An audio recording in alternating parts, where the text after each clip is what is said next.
वैसे तो महाभारत कौरवों और पांडवों के बीच हुए भयंकर युद्ध के लिए जाना जाता है। इस युद्ध में अनेक योद्धाओं की जानें गई थी। आज हम आपको उस समय के एक ऐसे पात्र के बारे में बताने जा रहे हैं जिससे पांडवों के हाथों मृत्यु मिली थी। वैसे इसका जन्म किसी एक माता की कोख से नहीं हुआ था। महाभारत ग्रंथ के अनुसार जरासंध का जन्म 2 माताओं की कोख से हुआ था। क्या है इसकी पूरी कहानी, आइए जानते हैं। मगध में एक राजा बृहद्रथ था जिसकी 2 रानियां थीं, लेकिन उसकी कोई संतान नहीं थी। संतान पाने की इच्छा से वह ऋषि चंद्र कौशिक के आश्रम में उनकी सेवा करने लगा। फिर ऋषि ने प्रसन्न होकर उन्हें एक सेव दिया और रानी को खिलाने के लिए कहा। राजा अपनी दोनों रानियों को बहुत प्रेम करता था, इसलिए उसने सेव के 2 टुकड़े करके दोनों को दे दिए। सेव खाने के बाद दोनों रानियां गर्भवती हुई। प्रसव के बाद दोनों रानियों के गर्भ से आधे आधे बच्चे का जन्म हुआ। दोनों रानियां घबराकर अपनी संतान को जंगल में फेंक आई। जंगल में एक जरा नाम की जादूगरनी की नजर उस बच्चे पर पड़ी तो उसने अपने जादू से उस बालक के 2 टुकड़ों को जोड़ दिया। राजा बृहद्रथ को जब यह बात पता चली तो उसने अपने बच्चे का नाम उसी जादूगरनी के नाम पर जरासंध रख दिया। और यही वह जरासंध है जिसने भीम के साथ युद्ध किया था और इन दोनों के बीच में 28 दिनों तक युद्ध चला था। अंत में भीम के हाथों मारा गया था। जरासंध का वध करने के लिए भगवान श्री कृष्ण ने योजना बनाई थी। योजना के अनुसार श्री कृष्ण, भीम व अर्जुन ब्राह्मण का वेश बनाकर जरासंध के पास गए और उसे कुश्ती के लिए ललकारा। जरासंध समझ गया कि ये ब्राह्मण नहीं है। जरासंध के कहने पर श्री कृष्ण ने अपना वास्तविक परिचय दिया। जरासंध ने भीम से कुश्ती लड़ने का निश्चय किया। राजा जरासंध और भीम का युद्ध कार्तिक कृष्ण प्रतिपदा से 13 दिन तक लगातार चलता रहा।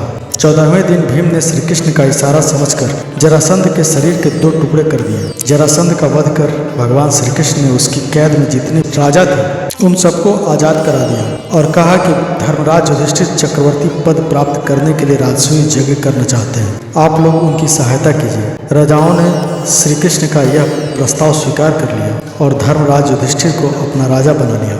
भगवान श्री कृष्ण ने जरासंध के पुत्र सहदेव को अभयदान देकर मगध का सम्राट बना दिया। वैसे तो महाभारत कौरवों और पांडवों के बीच हुए भयंकर युद्ध के लिए जाना जाता है। इस युद्ध में अनेक योद्धाओं की जानें गई थी।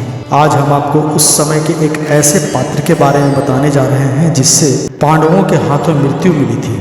वैसे इसका जन्म किसी एक माता की कोख से नहीं हुआ था। महाभारत ग्रंथ के अनुसार जरासंध का जन्म 2 माताओं की कोख से हुआ था।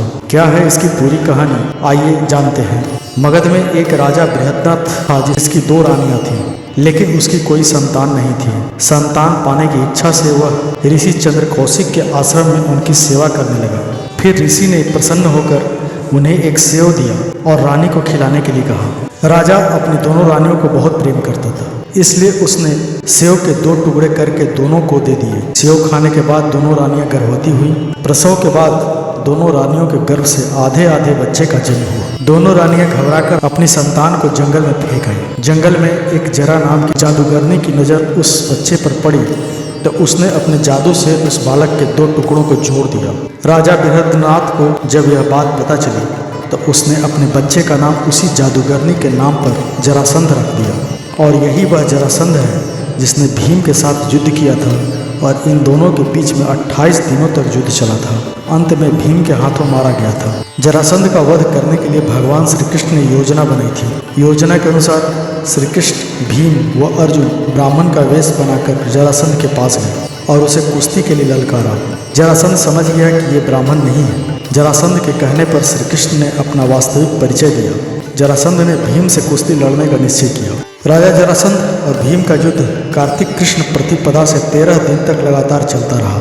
14वें दिन भीम ने श्री कृष्ण का इशारा समझकर जरासंध के शरीर के 2 टुकड़े कर दिए। जरासंध का वध कर भगवान श्री कृष्ण ने उसकी कैद में जितने राजा थे उन सबको आजाद करा दिया और कहा कि धर्मराज युधिष्ठिर चक्रवर्ती पद प्राप्त करने के लिए राजसूय यज्ञ करना चाहते हैं, आप लोग उनकी सहायता कीजिए। राजाओं ने श्री कृष्ण का यह प्रस्ताव स्वीकार कर लिया और धर्मराज युधिष्ठिर को अपना राजा बना लिया।